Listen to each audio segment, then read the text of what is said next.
So, okay, brother, let's talk about why you are either weak, poor, or gay. Maybe all of the above, right? I'd like to bring your attention to an experiment called Universe 25. Now, this experiment is so interesting because it explains to us what will happen to the men and the women if everything around us was very easy, if everything around us was in abundance, right? Because that is the world we crave. So see what happens. They put a lot of rats into a world, they give them a lot of food, give them a lot of water, give them everything they needed to thrive. Something shocking happened, right? At some point, while they were having all this fun, increasing the population, all of a sudden, the rats began to have certain behaviors, right? Some rats began to feel isolated. Some rats were depressed. The male rats were acting feminine. The female rats were acting masculine, right? Rats had a massive anxiety. A lot of rats were isolating. The rats were becoming violent. The rats were eating themselves, cannibalism, right?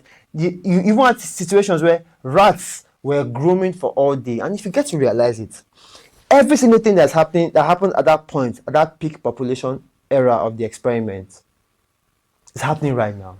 Every single thing. Now, the only thing I'm not sure that's happening right now is cannibalism, right? That is mainstream. But every other thing where the men are feeling like they have no purpose. The men are depressed. We have more gay men than ever before. And yes, you might say, oh, that was always their orientation. But one thing you get to realize is, if that's the case, why didn't we have them more 200 years ago? Why are we having them more right now? Why weren't the masses gay before the population? Why did it happen after the population? So I'm not really here to like bash you or be gay. I want to get to realize that, bro, you do realize that in every video I make, I always give you the solutions, right? So somebody gave a very good solution, or he narrated the problem in a very simple way. And what he said was, when the population is more than the social roles, what's going to happen is so many people or rats in that context felt useless. And if you think about it, right, a rat is born, right? The rat doesn't find its own. The rat does not find its own group to fit into. Guess what happens? It begins to isolate. It begins to feel like I'm not worthy. I don't have friends, right?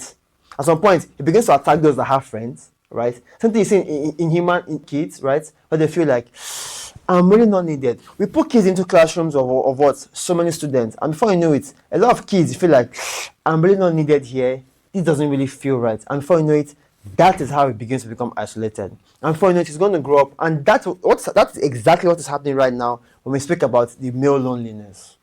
We speak about the male loneliness. We don't want to treat it at its root cause. It's the way men are beginning to feel what? Useless, purposeless, almost like they are here as what? A number. They are here for just being a population. So let's get into it. So when the population outnumbers the amount of socially available roles, or the amount of roles available, or that means some men feel useless. That's what's happening right now. If you look at masculinity and the fact that a lot of men today lack purpose, then it will begin to make sense to you that, aha, that is why most men are depressed. That's why most men are weak. They lack a sense of purpose. Now, if you want to find a quick solution, this is it.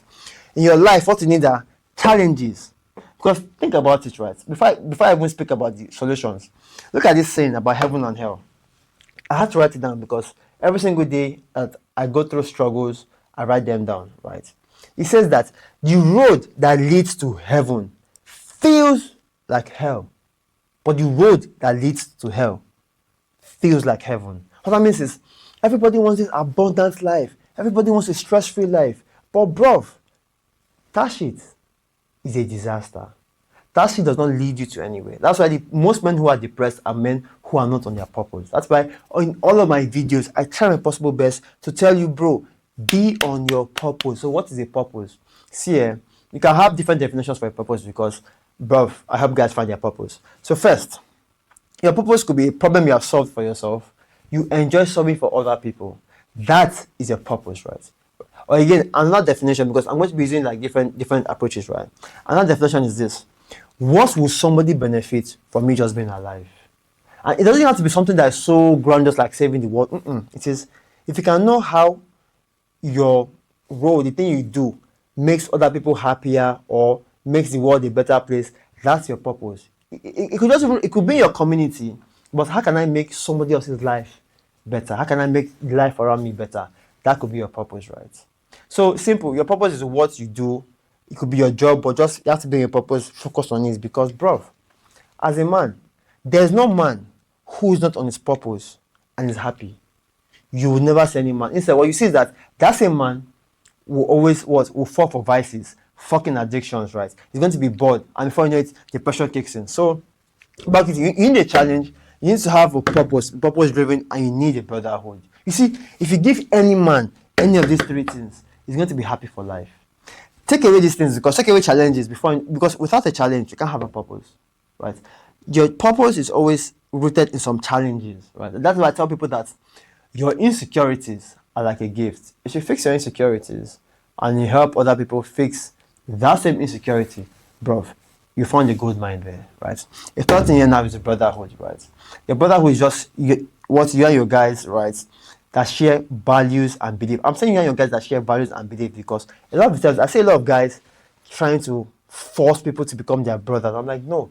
You simply meet people, right? You cast your net. When you see somebody who is very authentic and so you're authentically chilling, then you guys can begin to work magic together. But a lot of guys have these things backwards. So again, where did I stop? Yeah.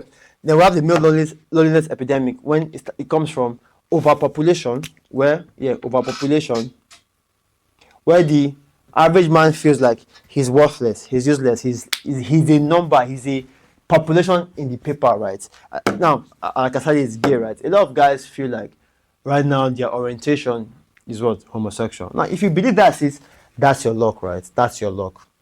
One thing for sure, like I always say, is why do we have them more today than ever before? Why? Again, we have the media doing this. Because again, it's comforting, right? A lot of guys find it easier to talk to other guys, right, than to talk to other women. And I'm like, bro, if you said that as you, well, that's really your business, right? So why am I to judge you for it? But I'm like, that's how you're on this video, right?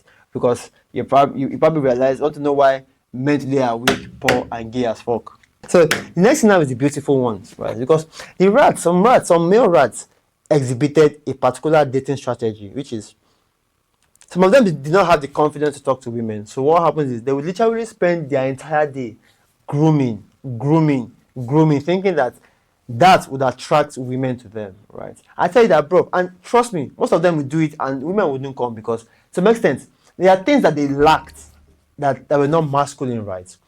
So, bro, looks maxing, and that's why I made that video looks maxing. Looks matters, but to an extent, right? The better you look, the better it is for women to accept you. What that means is, bro, while you are working on your looks, work on your confidence, work on your insecurities, work on your courage, work on your self-esteem.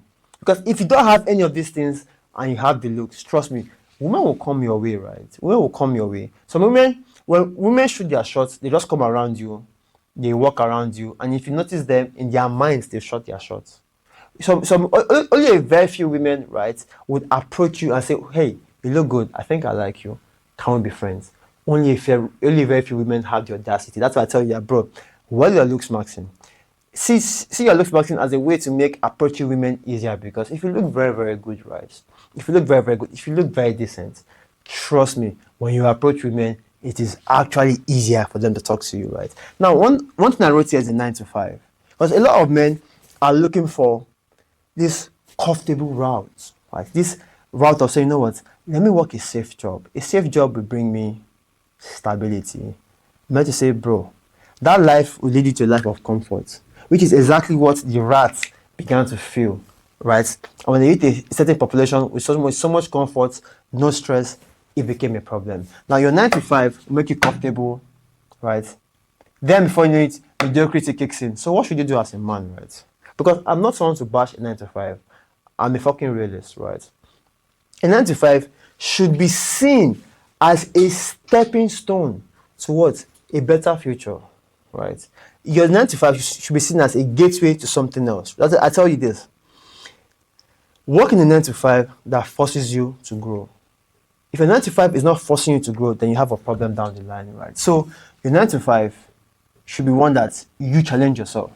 You could be in sales, have jobs that have KPIs, have jobs that have some form of creativity. Because at some point, you may have to take that leap of faith and start doing your thing. So what happens, right? Again, a 9 to 5, because I hate it when people bash 9 to 5s, right? They make them feel like 9 to 5 are stupid. What people don't realize is a lot of the successful companies, the most successful companies, this is what the CEOs do. This is also a good source of ideas. They worked a 9 to 5 in an industry. They observed a problem, a core problem in that same industry. They left the companies to go and start their own company to tackle that major problem. And guess what? Automatically, because of the work in the industry, they had networked in the industry. It was easy for them to sell their solutions. Check it out. Whether it's, I think you have Spotify, you have FedEx. A lot of these guys came from a place where they worked in 9 to 5 in an industry. They saw the problems that everybody in that industry is facing. They came out, they created a solution, and they found it easy to have a B2B channel, which brings in a bulk of load, a bulk of money, and they would also sell a B2C, which brought them a lot of awareness, marketing, and the rest. So, brother, a 9 to 5 should not be seen as a bad thing, right? But the point is, you as a man should never see it as your security, your gateway, no, right? Work for it for a period while you're looking for what to level up in. It could even be in a different thing entirely, because there are people who are leaving their 9 to 5 to create personal brands and take brand sponsorships. So you don't have to be that guy, right? You don't have to be that guy that would say does things because of it's safe. That safe route is what leads you to what? To hell. I quote this again. The road that leads to heaven feels like hell. It's like you want to have this attractive physique, right? You're going to have to put in the work for the physique. Even though you want to do your looks maximum, right? You have to do all those your skincare routines. You have to follow the right diet. I don't even know how to get the jawline. I don't know. I heard that there are a lot of tricks you can pull for the jawline. You have to be disciplined with the gym. But the bottom line is that it feels like hell. That is why I tell you that, bro, discipline would make you attractive as a man. Indiscipline will literally make you look physically ugly. You eat because you feel like eating. Comfort, right? So you should be somebody who brings in a level of discomfort into his life, right? What the road that looks like hell? Comfortable. It's easy. It's like, so that's why I tell you that one of our biggest problems in this generation is what I'll call comforting lies. Now, yesterday I shot a podcast, and then me and my host discussed the topic of bullying. Now, for a quick one, in my story, I was heavily bullied, right? And I then became a bully. So what that means is, if someone comes for me in the future, I put it out there already. So now, comforting lies. We have told ourselves that bullying is very bad. Oh, bullying is very bad, right? All forms of bullying, physical or emotional bullying. But guess what happened? We now see a decline in what? Physical strength and mental strength. Now, it not makes sense that it's like a tree growing, right? There's experiments where they had trees grow in like a very closed space. What happens is these trees will get to a certain height and they will die. But what they discovered was even shocking. That you see, when there's no wind to push a tree to push a tree a certain direction, that tree will become weak and will not have the strength to stand. Now, let's bring it back to bullies. Now, we have bullies, we have the bullied. When the bullies are no more, the bullied does not see a need to go strong. The bullied never sees a need for a spirit to be uplifted. So guess what we have created? We have created a world where it's very safe, but because it's very, very safe, nobody sees a need to step up. There are a lot of bros who are learning how to fight, right? Because they were bullied. Example is me. And bro, a lot of people who are learning how to fight because at some point they were bullied, right? A lot of them, and yes, the irony is that because they were bullied does not mean that they turn out to be bullies. A lot of them who are learning how to fight, they're actually one of the most kindest people you see on the earth, right? Is that word correct? They're very, very kind, basically. But the bottom line is this. Even when it comes to what? The mental bullying. When the mental bully says, probably, you have a body odor, right? But it means that you have to fix the body odor, right? Instead of cry about it and bitch about it and say, why will you tell me that? Don't bitch about it. Don't cry about it. Instead, use it as a chance for you to fix yourself, for you to level up. So, brother, I think I may have stepped on some toes in this video, right? Again. I just said it the way I felt like saying it, right? By the way, my name is Stone Oreye. If you like the ideas you heard in this video, one thing you can do for a friend is to share with a friend who you know or find it very helpful, because ideas like this is what I know will help you to become strong, attract a right partner, not die lonely, right? Have meaningful relationships. And bro, if you like what you heard in this video, I'd like you to please share with a fellow friend. Thank you very much. My name is Stone Oreye. Talk to you soon. And bye for now, brother.